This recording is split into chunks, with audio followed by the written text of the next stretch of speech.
Kembali di Sindo Malam. Pemirsa, Presiden Prabowo Subianto sempat menyinggung mantan Wamenaker Immanuel Ebenezer atau Noel yang menjadi tersangka perkara korupsi pengurusan sertifikasi keselamatan dan kesehatan kerja.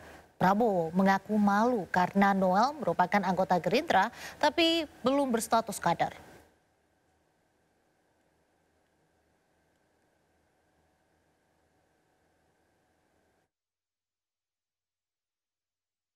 Inovasi yang saudara kerjakan, saya hanya titip tadi, bekerjalah dengan sungguh-sungguh untuk rakyatmu, untuk bangsa kita. Ya, dan nanti kita dengan baik. Kami persilahkan untuk dapat turut mendampingi. Hal tersebut disampaikan Presiden Prabowo di depan perwakilan daerah. Presiden Prabowo mengingatkan pentingnya pemerintah yang bersih dalam Asosiasi Pemerintah Kabupaten Seluruh Indonesia Otonomi Expo tahun 2025 di Tangerang Selatan, Banten. Prabowo sempat mengingatkan soal pidatonya saat sidang tahunan MPR 2025 yang mengatakan tidak akan melindungi anggota Partai Gerindra yang terciduk kasus pidana. Presiden Prabowo mengaku malu dengan kasus tersebut. Ia menegaskan hal tersebut tidak akan dapat toleransi. Presiden bahkan sempat mengumumkan komitmen anti korupsi.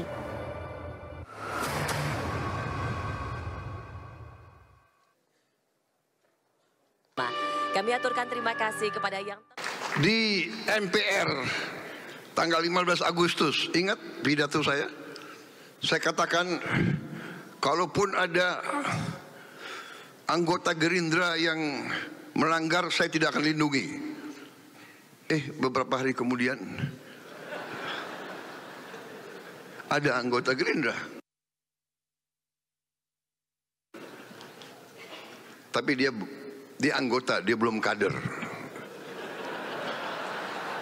Kalau kader itu ikut pendidikan. Yang tadi itu Ottoman itu dia harus belajar itu. Aduh, dia nggak keburu ikut kaderisasi. Tapi tetap saya agak malu saya. Sebetulnya orangnya itu menarik ya. Mungkin dia khilaf. Informasi berikutnya pemirsa, desak pemakzulan Gibran. Forum Purnawirawan Prajurit TNI kembali mengirim surat ke DPR. FPP TNI meminta dibukanya ruang dialog publik untuk membahas usulan pemakzulan. Forum Purnawirawan Prajurit TNI atau FPP TNI kembali berkirim surat ke DPR, MPR, dan DPD RI untuk meminta tanggapan atas surat pertama terkait usulan pemakzulan Wakil Presiden Gibran Rakabuming Raka. Surat tertanggal 19 Agustus ini ditandatangani 4 tokoh penting FPP TNI dan telah diserahkan ke Sekretariat DPR MPR pada 27 Agustus kemarin. Surat ini juga ditembuskan kepada Presiden Prabowo Subianto, Wakil Presiden RI ke-6 Tri Sutrisno, Wapres RI ke-10 dan 12 Yusuf Kala, Wapres ke-11 Budiono, dan Wapres RI ke-13 Kiai Haji Ma'ruf Amin. Surat ini juga ditembuskan ke beberapa pihak lain seperti Ketua Mahkamah Konstitusi, Panglima TNI, hingga para ketua umum partai.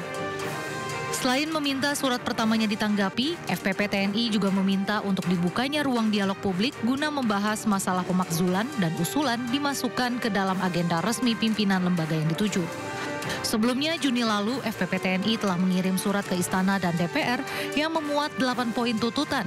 Salah satu poin yang disoroti adalah poin 8 mengenai pemakzulan Gibran.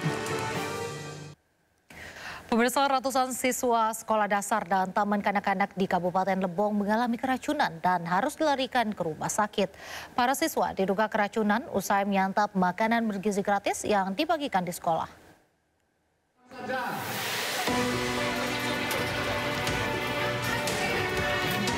150 siswa SD dan taman kanak-kanak di Kabupaten Lebong, Bengkulu terpaksa dibawa ke RSUD Lebong. Mereka dirawat lantaran diduga mengalami keracunan massal. Rata-rata siswa-siswi ini mengeluh pusing, sakit perut, sesak nafas, hingga pingsan. Para siswa ini diduga mengalami keracunan setelah menyantap makanan dari program makan bergizi gratis MBG. Menu MBG yang disediakan berupa bakso, sayuran, jagung, sawi, dan wortel, mie kuning, serta tahu. Keracunan massal ini terjadi di SD Id Al-Azhar Sukabumi, TK Halak Mulia Sukabumi, TK Asdahra, dan SD Muhammadiyah Ujung Tanjung. Cuma kami hari ini tidak tahu ada jadwal. Tidak dibahas intinya ya? Tidak dibahas, tidak ada jadwal, kami tidak tahu. Itu kira itu. Sementara Dinas Kesehatan Kabupaten Lebong bersama aparat terkait masih melakukan penyelidikan untuk memastikan penyebab keracunan massal. Dari Lebong, Bengkulu, Widodo Waluyo, iNews melaporkan.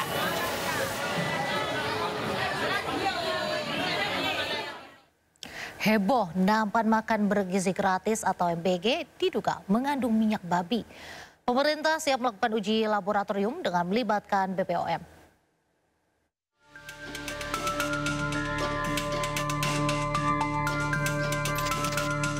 Program makan bergizi gratis kembali menuai isu negatif.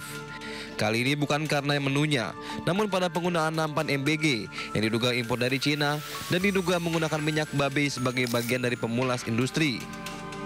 Dalam unggahan sosmed Halal Corner dikatakan, temuan ini dilakukan tim investigasi Indonesia Business Post yang melakukan perjalanan ke Kaohsiung, ke sebuah pusat industri di Provinsi Guangdong, Cina.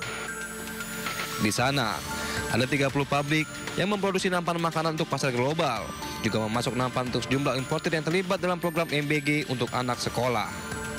Bahkan, unggahan salah satu foto menunjukkan bahwa nampan tipe 201 dan 304 yang dikirimkan ke Indonesia mengandung lemak babi olahan.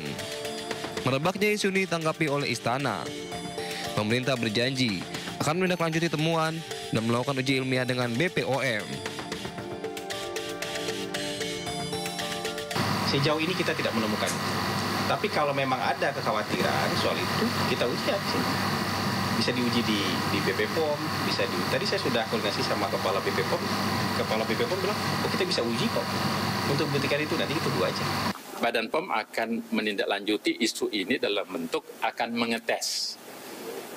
Karena kan ada dua model kita bisa mengetes. Kita punya laboratorium dan laboratorium kita memungkinkan untuk mengetes itu. Pemerintah juga mengimbau masyarakat tak mudah terpengaruh isu sensitif yang belum terverifikasi.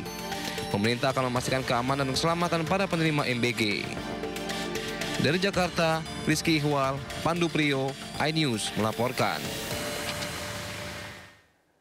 Pemirsa, Badan Pengelola Investasi Danantara melalui Divisi Investasi Danantara Investment Management resmi menggandeng perusahaan asal China, GEM Limited, untuk berinvestasi pada smelter nikel berteknologi High Pressure Acid Leach atau HPAL.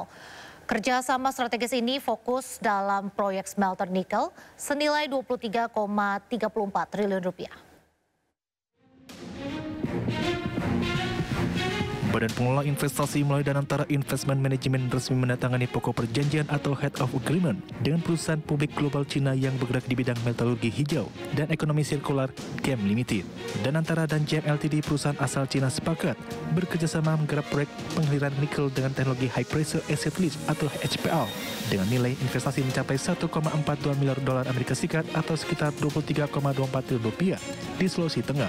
Kesepakatan tersebut menjadi kerangka kerja bagi potensi investasi bersama dalam pembangunan smelter HPAL berkapasitas 66.000 nikel dalam endapan hidroksida campuran per tahun, di mana fasilitas pemurnian mineral ini juga digarap oleh PT Vale Indonesia Tbk atau INCO. CEO Danantara yang sekaligus Menteri Investasi dan Hilirisasi Rosan Losleni menegaskan kerjasama ini, pihaknya ingin memastikan hilirisasi tetap berjalan di Indonesia. Selain itu, dengan menggandeng kooperasi global yang bergerak di sektor metalurgi hijau, Danantara bertujuan memajukan agenda hilirisasi sekaligus keberlanjutan dan inovasi.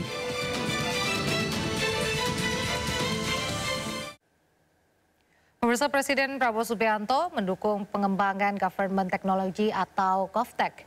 Ketua Dewan Ekonomi Nasional Luhut Binsar Panjaitan ditunjuk khusus memegang mandat untuk memimpin percepatan transformasi digital di pemerintahan. Penugasan Ketua Dewan Ekonomi Nasional Luhut Binsar Panjaitan ini menempatkannya sebagai penasehat khusus Presiden bidang digitalisasi dan teknologi pemerintahan. Pengangkatan Luhut sendiri tertuang dalam Peraturan Presiden Nomor 83 Tahun 2025 tentang Komite Percepatan Transformasi Digital Pemerintah. Posisi strategis ini diharapkan mendorong efisiensi dan modernisasi layanan publik. Luhut menegaskan, melalui sistem GovTech, penyaluran program pemerintah seperti bantuan sosial akan semakin akurat. Sementara teknologi face recognition dan biometrik digunakan untuk meminimalisir kesalahan dalam pendataan penerima manfaat, sehingga distribusi bantuan lebih tepat sasaran.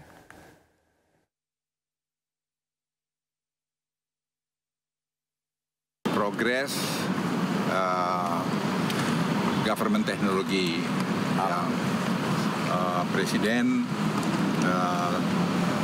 sangat senang bahwa progres daripada government teknologi itu bisa berjalan.